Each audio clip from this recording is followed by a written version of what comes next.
excitement and freedom. For real. Okay, guys. I'm unboxing my first ever iPhone. It's an iPhone XS.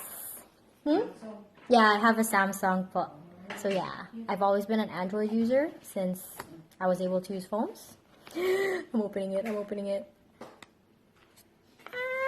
an iPhone! Oh my gosh, I can't believe I have an iPhone. So this is the iPhone XS in... This is... Oh my goodness, how beautiful is it? Oh, look at that! Inception! Oh! Just kidding. Not freaking out. Not freaking out at all. It's just an iPhone. A new iPhone. Not freaking out. It's beautiful. Wow. I didn't expect it to be so like...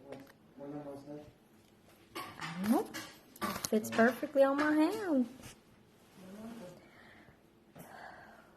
I have an iPhone, guys.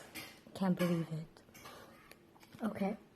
So this is the iPhone XS in Cosmic Gray, if I'm saying it properly. In French, it's Gris Cosmique. Okay? And with my iPhone, I get earphones. Dun dun dun dun. I can use earphones, yay! I thought they were the wireless ones, but you know. I got my charger. Dun, dun, dun, dun. Super cute. Super cute. And of course, the box. You know, this box, you could use it as a case if you want. You know, you put it right here, your phone, and be like, hello. Just kidding.